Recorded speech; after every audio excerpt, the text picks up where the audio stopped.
And welcome to जोर का जोड़। और चैंपियंस ट्रॉफी स्पेशल इस वक्त हो रहा है और सबसे ज्यादा स्पेशल बात जब होती है जब पाकिस्तान इंडिया का मुकाबला राइट एट द कॉर्नर होता है। और जाहिर सी बात है एक्साइटमेंट पाकिस्तान में भी होती है, एक्साइटमेंट इंडिया में भी होती है। और जब पाकिस्तान और इंडिया आमने सामने हो, that mega event of ICC, जिसके लिए आईसीसी सबसे ज्यादा खुद बेताब होती है, तो उस वक्त क्या करते हैं हम लोग? उस वक्त जुड़ते हैं हम बॉर्डर के उस पार यानी भारत के चैनल से। और आज हम जुड़ेंगे आज तक के साथ, और आज तक पे विक्रांत हमारे साथ मौजूद होंगे। विक्रांत गुप्ता को हम खुशामदीद कहेंगे। वहां पे और भी मेहमान हमारे साथ होंगे, बट पहले वहां जो हमारे मेहमान बैठे हैं, विक्रांत आप अगर उनका इंट्रोडक्शन कराते चलें सो हम गुफ्तगू को फिर शुरू करते हैं। नमस्कार जी, नमस्कार। चैंपियंस ट्रॉफी चल रही है, मैं दुबई में ही हूँ, एक्शन यहीं पर है। इंडिया और पाकिस्तान का मुकाबला है, अहम मुकाबला है पाकिस्तान के लिए भी। हारे तो टूर्नामेंट से बाहर, इंडिया जीता तो फिर सेमीफाइनल की टिकट पक्की है। लेकिन मेरे साथ आज दो वर्ल्ड चैंपियंस, हमेशा की तरह आज तक के स्टूडियो से सुनील गावस्कर जी हैं और हरभजन सिंह जी हैं। सवेरा बताइए क्या है आपके पास? जी जनाब, सबसे पहले तो आपके मेहमानों को बहुत बहुत खुशामदीद, बिकॉज हम उनसे कनेक्ट कर रहे हैं यहाँ पे। और हमारे पास यहाँ पे जाहिर सी बात है, जब मैं बैठी हूँ समा के प्लेटफॉर्म पे और जोर का जोड़ का शो है, so we have a family of जोर का जोड़। पाकिस्तान के former test captain, one of the greatest allrounder हमारे अपने लाला शाहिद खान आफरीदी हमारे साथ मौजूद है। और दूसरी तरफ हमारे साथ मौजूद हैं the elegant stroke maker, impeccable timer, Pakistan top notch former middle order batter Mohammad Yousuf भी हमारे साथ मौजूद हैं। पहला सवाल अगर आपसे पूछ लूं सवेरा, जी, तो मैं ये जानना चाहता हूं कि आपकी टीम को हुआ क्या है? विक्रांत, हमारी टीम की शुरुआत हमेशा ऐसी होती है। हमारी टीम हमेशा जो है वो एज अंडरडॉग शुरू करती है। मतलब चैंपियंस ट्रॉफी का मौका है तो 2017 क्यों नहीं हम याद कर लेते। 8th rank Pakistan team India से पहला मैच हारती और राइट ऑफ कर देते हैं सब, और उसके बाद क्या हुआ वो हम सबको पता है। तो ये तो हमारी टीम अभी वार्म अप हो रही है आहिस्ता आहिस्ता। नहीं वो तो ठीक है, लेकिन ये टूर्नामेंट ऐसा है ना कि वार्म अप होते होते ये ना हो कि टूर्नामेंट खत्म हो जाए, क्योंकि आप होस्ट भी हैं। मैं जानता हूं, और पाकिस्तान तो 1992 वर्ल्ड कप, सनी भाई वाहिद ऐसे इंसान थे जिन्होंने कहा था पाकिस्तान वो वर्ल्ड कप जीत सकता है, मुझे याद है। तब भी ऐसे हुआ, आप पीछे से आते हैं जीत जाते हैं। लेकिन शाहिद भाई एक बात बताइए जी, मैं आपको सुन भी रहा था, क्या वाकई इस पाकिस्तान की टीम में वो दम है पीछे से आके इंडिया को भी हरा जाना, फिर चैंपियंस ट्रॉफी जीत भी जाना? आप दिल पर हाथ रख के पहले बताइए।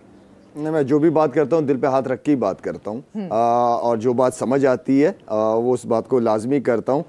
देखिए, पाकिस्तान टीम जितनी भी इस वक्त चैंपियंस ट्रॉफी की टीम्स आई हुई हैं वो सारी बहुत ज़बरदस्त तैयारी के साथ आई हुई हैं। सारी टीमें, उन्हें कंडीशन कॉम्बिनेशन क्या होना चाहिए, कंडीशन के हिसाब से सारी टीमों ने अपना होमवर्क बड़ा ज़बरदस्त तरीके से किया हुआ है।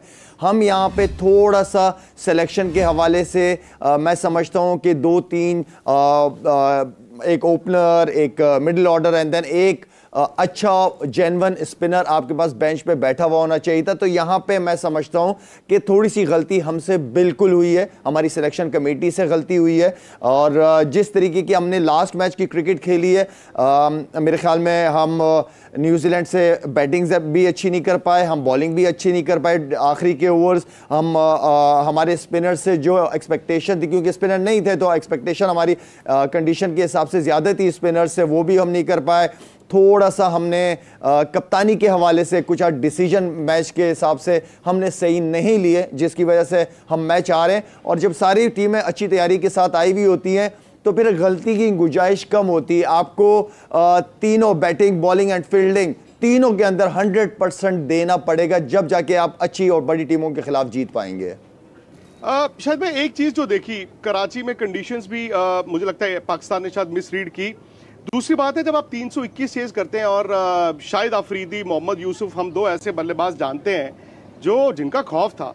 शायद मैं ऐसा क्यों लगा कि पाकिस्तान जब बैटिंग करने आया, स्पेशली बाबर आजम, तो शायद ऐसा लग रहा था कि पाकिस्तान वनडे क्रिकेट में भी ड्रॉ ढूंढ रहा है। ड्रॉ तो नहीं था, एक तो थोड़ा सा ये था कि क्योंकि फ़खर की इंजरी हो गई थी जिसकी वजह से वो अचानक ही कॉम्बिनेशन चेंज करना पड़ा। सऊद शकील को मैं समझता था कि ओपन नहीं करनी चाहिए थी, क्योंकि T20 के अंदर मोहम्मद रिजवान और बाबर आजम काफ़ी अरसे से बड़ा अच्छी अंडरस्टैंडिंग, एक अच्छा कॉम्बिनेशन बना हुआ था उन दोनों का। तो मोहम्मद रिजवान को एज अ कैप्टन लीड करना चाहिए था, उसको ओपन करनी चाहिए थी। बाकी ये था कि थोड़ा सा लंबा लेके चले, थोड़ा स्लो, डॉट बॉल्स बहुत ज़्यादा हमने खेली है, जिन डॉट बॉल्स पे जो हम पॉजिटिव इंटेंट की बात करते हैं वो सिर्फ छक्के चौकों से नहीं होता, वो सिंगल डबल स्ट्राइक रोटेट करने से भी होता है। तो जो इसी सिचुएशन में न्यूजीलैंड की टीम भी आ गई थी, लेकिन उन्होंने डॉट बॉल्स की बजाय स्ट्राइक रेट जो है वो रोटेट किया है, सिंगल्स पे ज़्यादा फोकस किया है और अपनी पार्टनरशिप को बिल्ड किया है। तो ये वो गलतियां जो हमने की हैं। भजीपा की तरफ जो है जाऊंगी। जिस तरह हमने इंडिया बांग्लादेश का मुकाबला देखा, शुरू में कमर तोड़ दी बांग्लादेश की इंडियन बॉलर्स ने, बट वो जो एक पार्टनरशिप लगी, आपको लगता है कहीं ना कहीं दिस इज अ कंसर्न? एक तो यस, फील्डिंग लैप्सेस हमें दिखे और वो नहीं दिखने चाहिए। India is a very superior team in that mark, ODI number 1 team है इस वक्त, बट जो वो पार्टनरशिप इतनी लंबी लग गई बांग्लादेश के बैटर्स की, would that be a point of concern for you? शुक्रिया सवेरा। मेरे ख्याल से देखिए, जो गलतियां हुई हैं पिछले मैच में, वो फील्डिंग में जो लैप्सेस दिखे हैं वो बहुत कम देखते हैं कि ये ऐसे लैप्सेस भारतीय टीम करे कि लगातार 2 से 3 कैच छूट जाएं और उसके बाद इतनी बड़ी पार्टनरशिप लग जाए। मुझे लगता है कि बीच में एक और बॉलर जो है वो ऐड किया जा सकता है। 2 लेफ्ट आर्मर खेलने की बजाय मुझे लगता है कि वरुण चक्रवर्ती बहुत घातक गेंदबाज हैं, वो बैठे हुए हैं, उनको खिलाना चाहिए था, जो कि शायद मुझे लगता है मैनेजमेंट नंबर 8 पे बैटिंग भी देख रही है। तो आपको सब चीज तो नहीं मिल सकती है। जो लैप्सेस हुए हैं उसको हम जरूर चाहेंगे देखना कि टीम इंप्रूव करे, वो फील्डिंग में और बेहतर हो। बट ये एक थोड़ा सा कंसर्न तो है ही कि इतनी लंबी पार्टनरशिप हो जाना और पार्टनरशिप तोड़ने के लिए आपके पास वो गेंदबाजी जो है वो ऐसी घातक ना हो, तो फिर अच्छी टीम आपको दोबारा मौका नहीं देगी गेम में आने का। ये तो बांग्लादेश थी जो 228 पे निपट ली। ऐसा भी हो सकता था कि जो अच्छी टीम कोई सामने लग जाए, कोई ऑस्ट्रेलिया जैसी टीम जिनके पास पीछे क्रम पे भी बल्लेबाज वैसे हैं कि जो मैच को आपसे दूर लेके जा सकते हैं। अगर 260, 70, 80 रन लग जाते तो फिर मुश्किल हो सकती थी। ये एक मैटर ऑफ कंसर्न जरूर है पिछले गेम से, बट उम्मीद करते हैं कि इस मैच में गलतियां भारत कम करेगा। बिल्कुल, और आई होप कि गलतियां कम हो, बट पाकिस्तान की तरफ से बिल्कुल भी कोई गलतियां ना हो। मैं चाहता था भज्जूपा और शाहिद भाई जी, अगर आप दोनों का, क्योंकि मैं आप दोनों का आपस का व्यू जानना चाहता हूं। ठीक है, मैं और सवेरा तो आपसे सवाल पूछ ही रहे हैं, लेकिन मैं ये चाहता हूं ना, दो फियर्स क्रिकेटर्स की तरह आप अगर दोनों एक दूसरे की क्रिकेट को देख रहे हो तो कैसे देखेंगे? भज्जूपा, आप और शाहिद भाई अगर बात करें। देखो, मैं ये जो पाकिस्तान की प्रेजेंट टीम है मैं इसको इसी तरीके से देख रहा हूँ कि ये वैसी टीम है जो बहुत सालों से ऐसी टीम पाकिस्तान की देखी नहीं। पाकिस्तान के साथ मुकाबला होता था तो हमेशा लगता था कि सामने टीम ऐसी है कि जो आपको लताड़ सकती है, हरा सकती है, क्योंकि उनके पास स्टार प्लेयर्स थे, उनके पास वो पावर पैक खिलाड़ी थे, गेंदबाजी बहुत अच्छी थी और एकजुटता दिखती थी। तो यहाँ इस टीम में ऑब्वियसली मुझे कुछ ऐसे स्टार पावर जो अपने दम पे मैच जिताने वाले तो लोग जरूर होंगे, बट वो एकजुटता दिखती नहीं है। पाकिस्तान, मुझे लगता है कि इंडिविजुअल बेसिस पे उनके पास अभी भी खिलाड़ी हैं जो उनको किसी भी एक पर्टिकुलर दिन में उनको शायद मैच जिता सके।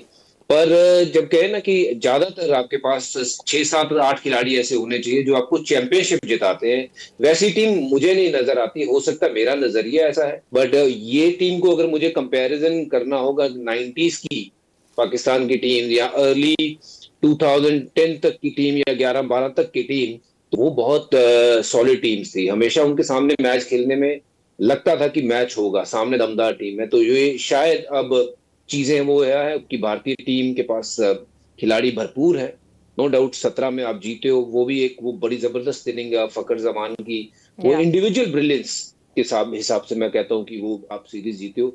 बट कहीं ना कहीं अंतर बहुत आ गया। मुझे लगता है कि जो टीमें पहले बराबरी पे खड़ी होती थी वो अब भारत थोड़ी सी आगे मुझे लगती है हमेशा पाकिस्तान से। बाकी ये मेरा व्यू है, शायद क्या कहेंगे, मैं उनसे जानना चाहता हूँ कि what he feel, is there a difference in opinion या लगता है कि नहीं ये टीम में वाकई दम है पाकिस्तान। नहीं, मेरे ख्याल में बज्जी ने ऑलमोस्ट बिल्कुल ठीक बात की है, बिल्कुल सही कह रहा है बज्जी।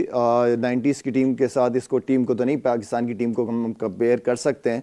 पहले आपके पास जो हमेशा बात करता रहा हूँ कि मैच विनर्स की कमी है। मैच विनर्स, जिस तरह बज्जी ने कहा कि हाँ आप मैच जितवा सकते हैं लेकिन कोई ट्रॉफी उठाना, उसके लिए आपके पास मैच विनर्स वाकई होने चाहिए। उन बड़ी टीमों के खिलाफ आपका माइंड सेट किस तरीके से खेलता है वो सबसे ज़्यादा इंपॉर्टेंट चीज़ है, जो कि अब इस टीम के अंदर, क्योंकि मैच विनर ना होने की वजह से मैं हमेशा सवेरे यही बात करता हूं कि हर 11 जो लड़के खेल रहे हैं उन 11 की थोड़ी थोड़ी परफॉर्मेंसेस सबकी होनी चाहिए। ये ना हो कि 2 की बैटिंग में हो गई या 1-2 की बॉलिंग में हो गई। हर एक प्लेयर को कंट्रीब्यूट करना पड़ेगा बड़े इवेंट को या मैचेस को जीतने के लिए। तो आई एम एग्री जो बजी कह रहा है। Yusuf, what do you suggest कि क्या करना चाहिए पाकिस्तान टीम को उस प्रेशर को ऑफ करने के लिए? बिस्मिल्लाहिर्रहमानिर्रहीम। इसमें कोई शक नहीं कि इंडियन टीम बहुत बैलेंस टीम है ऑन पेपर, और पाकिस्तान की टीम वैसे जिसको कहते हैं कि बैलेंस नहीं है। शाहिद ने भी बात की है कि सिलेक्शन में कुछ ऐसी चीज़ें लड़के आ सकते थे, एक स्पिनर प्रॉपर आ सकता था, बैट्समैन आ सकता था, 2-3 लड़के होते तो आप टीम बेहतर हो सकती थी। और एक चीज़ याद रखें, जब बड़ा टूर्नामेंट होता है और पाकिस्तान इंडिया की गेम होती है, एक प्रेशर ज़रूर होता है। उस प्रेशर में आपने देखा होगा कि 2017 की चैम्पियंस ट्रॉफी में भी ब्रिलियंस ठीक का, बजी ने भी ठीक कहा है कि इंडिविजुअल प्लेयर्स थे, जैसे फ़खर जमान की इनिंग थी और आमिर का ऊपर से स्पेल था, इन दोनों ने मैच ख़त्म कर दिया। ये चीज़ें हो सकता है कि हमारे इस मैच में, इंडिया के मैच में, कोई हमारा एक शहनशाह 5 आउट कर दे, नसीम शाह ले सकता है। बैटिंग में आप देख सकते हैं कि बाबर 50 किया है, गो बहुत स्लो 50 है बात समय, लेकिन क्योंकि पास में स्कोर करता हुआ नहीं आ रहा था, अब मुझे लगता है कि उसको 50 हुई है, थोड़ा सा कॉन्फिडेंस मिला हो, वो अच्छी इनिंग खेले इंडिया के ख़िलाफ़, इंडिविजुअल ब्रिलियंस को ऐसी इनिंग खेल दे जिससे हम आउट क्लास कर दें इंडिया को। लेकिन ये बात तो तय है कि उनकी टीम बहुत बैलेंस है, इंडिया की टीम। उनके पास स्पिनर्स भी हैं, फास्ट बॉलर्स भी हैं, बैटिंग बॉल लंबी है उनके पास। फील्डिंग में मैंने काफ़ी अरसे बाद देखा है कि उनकी फील्डिंग में लैप्स आए हैं, वरना उनकी फील्डिंग भी बहुत ज़बरदस्त चल रही थी काफ़ी अरसे से। सनी भाई, मैं मतलब क्योंकि भज्जू ने वो कहा, शाहिद आफरीदी और मोहम्मद यूसुफ तीनों ये मान रहे हैं कि यहाँ पाकिस्तान बोरी लेकर आया है, बहुत बड़ी बोरे लेकर आया है, मतलब इतना दबाव लेकर आया है। और दबाव में किसी जमाने में होता था कि पाकिस्तान फिर उठता था। वो कहते हैं ना, बैक्स टू द वॉल में पाकिस्तान सबसे अच्छा रिस्पॉन्ड करता था। 2.5 साल पहले इसी दुबई में राहुल द्रविड़ जब कोच थे, सनी भाई, उन्होंने पाकिस्तान की बॉलिंग अटैक के बारे में कहा था कि यार कमाल है यार, ऐसी बॉलिंग अटैक। बट वो 20 ओवर था, 50 ओवर में पाकिस्तान की बॉलिंग को क्या हो रहा है? बिकॉज वो शुरू अच्छा करते हैं, बट वही शाहीन को देखें, नसीम को देखें, हारिस रऊफ को देखें, और लास्ट के जो उन्होंने अपने 5-5 ओवर डालने होते हैं उसमें पिटाई बड़ी ठीक ठाक होती है उनकी। वजह क्या है? देखिए, अगर आप जब कौन से पिचेस पर खेल रहे हैं ये इंपॉर्टेंट होता है। और अगर आप देखेंगे कि पाकिस्तान की जो पिचेस होती है वो बहुत अच्छी होती है बल्लेबाजी के लिए, और फास्ट बॉलर्स वहां पे अगर अच्छी लेंथ और अच्छी लाइन अगर बॉलिंग नहीं कर पाएंगे और स्विंग नहीं होगा तो फिर वो महंगे साबित होते हैं। आप हारिस राव की बात देखें, उनके पास गति तो जरूर है, उनके पास बड़ी स्पीड है, पर उतनी स्पीड से और या ज्यादा स्पीड से बल्ले से वो बाउंड्री तक जाते क्योंकि उनकी लेंथ ठीक नहीं होती या उनकी लाइन ठीक नहीं होती। जब शाहीन शाह अफरीदी गेंदबाजी करते हैं, नया गेंद होता है तो स्विंग होती है तो खतरनाक होते हैं। जब स्विंग होना बंद होता है तो फिर बल्लेबाजी थोड़ी आसान बनती है। तो यही तो इम्पोर्टेंट बात है। और जो इमरान खान, वसीम अकरम, वकार यूनुस जब वो गेंदबाजी करते थे तो उनके पास वो कंट्रोल था लाइन और लेंथ पर, और मूवमेंट भी बहुत ज्यादा करते थे इन दी एयर और पिच पर गिरने के बाद, इसलिए वो इतने महान और खतरनाक गेंदबाज थे।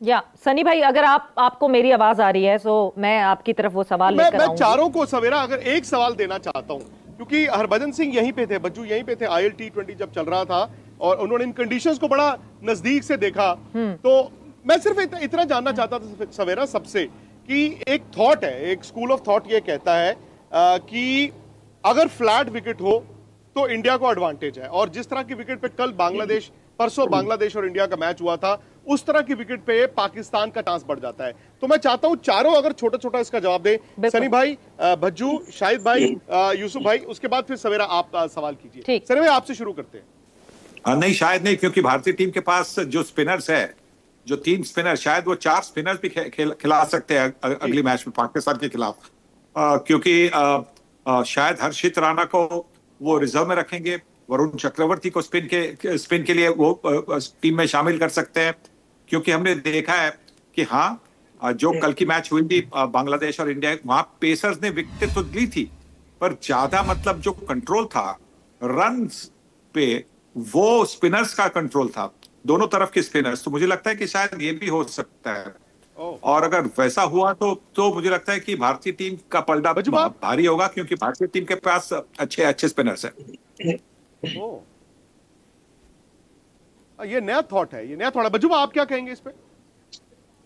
मेरी सोच ये कहती है कि देखिए, स्लो पिच के ऊपर भारत को एडवांटेज है, क्योंकि भारत की बल्लेबाजी जो मैं ओवरऑल देख रहा हूँ कि अच्छी बल्लेबाजी उनके पास, जो लड़के हैं वो फॉर्म में है।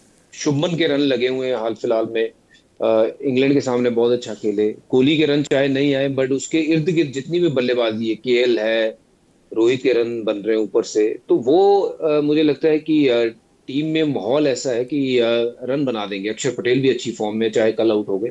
तो मुझे लगता है कि भारतीय टीम के पास जो एडवांटेज है वो बल्लेबाजी तो अच्छी है ही है, और स्पिन बहुत अच्छी है।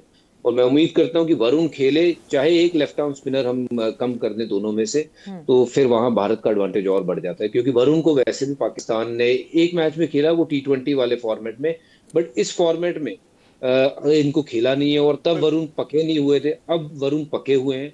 तो बढ़िए कि ओवरऑल ऑन पेपर या फिर देखें दोनों टीमों में, जैसे शाहिद ने भी कहा, यूसुफ ने भी कहा कि भारत आगे है, और मैं भी उसी बात पे स्टिक रहना चाहता हूँ कि भारत मैच में अभी तक तो आगे है, बट वो शुरुआत आप कैसे करते हो, that's where you know everything start, कि आप किस तरीके से उस दिन उठते हो, कैसा क्रिकेट खेलते हो। जी लाला जी, जिस तरह की शुरू में कंडीशंस इंडिया को ज्यादा सूट करती है पाकिस्तान। शुरू में जो हम बात कर रहे थे वो ये कह रहे थे, यही बात हुई थी कि जो कॉम्बिनेशन आप लोगों के भारत की टीम का है वो हर लिहाज से सारे जो बॉक्स हैं वो टिक मार्क हैं, ठीक है ना। तो हर लिहाज से आप चाहे फास्ट बॉलर ले लें, स्पिनिंग, अगर स्पिनिंग ट्रैक होगी देन आपके पास जेन्युइन 3 स्पिनर 4 स्पिनर जेन्युइन हैं। हमारे पास एक जेन्युइन स्पिनर है, बाकी जो है वो पार्ट टाइमर्स हैं। तो आई थिंक कि हर लिहाज से आप लोगों की टीम, और इसीलिए हमने शुरू में, मैं और यूसुफ ने यही बात की कि हमारी सिलेक्शन कंडीशन के हिसाब से, पिचेस के हिसाब से ठीक नहीं की गई है। तो मेरे ख्याल में कोई भी कंडीशन हो, आप इंडिया की टीम हर लिहाज से बैलेंस है। हाँ, हमारे हर प्लेयर को, जो मैं पहले बात की है कि हर प्लेयर को परफॉर्म, 11 के 11 लड़कों को परफॉर्म करना पड़ेगा against world class team Bharat. बिल्कुल। Yousuf, your take on that. Sunny बाजी ने देखें क्या ज़बरदस्त बात की कि हो सकता है कि 4 स्पिनर से चले जाएं, और इधर हम लोगों ने एक स्पिनर डाला हुआ है, तो ये बहुत बड़ा फ़र्क है कि बॉलिंग में हमें मुश्किल हो सकती है, क्योंकि जो मैच हुआ है अभी कल इंडिया और बांग्लादेश का, उसमें स्पिनर के पास कंट्रोल था, सब कुछ चीज़ें थी, तो हमारे पास एक स्पिनर है, और उनकी जो बैटिंग लाइन है वो बहुत स्ट्रांग है। चाहे कोहली रन्स नहीं कर रहा, लेकिन एक खौफ होता है बड़े प्लेयर का कि ये हमारे खिलाफ पता नहीं क्या कर देगा। रोहित ऑलरेडी बहुत डेंजरस प्लेयर है, वो जिस तरह खेल रहा होता है, फेयरलेस क्रिकेट खेल रहा होता है, उसे ना आउट होने की कोई फिक्र है, वो सिर्फ आता है टीम के लिए फास्ट रन्स करने के लिए, जो आजकल की मॉडर्न डे क्रिकेट है वैसे वो क्रिकेट खेल रहा होता है। शुभमन गिल बहुत ज़बरदस्त क्रिकेट खेल रहा है, नंबर 1 है इस टाइम ODI रैंकिंग में। जिस तरह की वो परफॉर्मेंस दे रहा है वनडे क्रिकेट में, मेरा ख्याल वो बहुत डेंजरस प्लेयर होगा, और आई एम श्योर कि वो जैसे जैसे खेलता जाएगा वो और सीखेगा। तो बैलेंस टीम है उनकी, लेकिन ऑन डे जो है पाकिस्तान इंडिया के मैच में प्रेशर बहुत होता है। चैंपियंस ट्रॉफी की गेम है, किसी भी एक प्लेयर की या किसी एक बॉलर का कोई दिन लग गया पाकिस्तान की तरफ से तो इंडिया को मुश्किल हो सकती है, लेकिन ऑन पेपर पहले भी कहा, अभी भी कहेंगे, बहुत बैलेंस टीम है, सारी चीज़ें उनकी कवर हैं, और ऑलरेडी वो नंबर 1 वनडे रैंकिंग की टीम भी है। अभी इंग्लैंड को भी मारते हुए आ रहे हैं, अपने घर में बहुत अच्छी क्रिकेट खेलते हुए आ रहे हैं। फुली कॉन्फिडेंट है, इसमें कोई शक नहीं, लेकिन ये है कि ये ऑन डे वाली गेम होती है।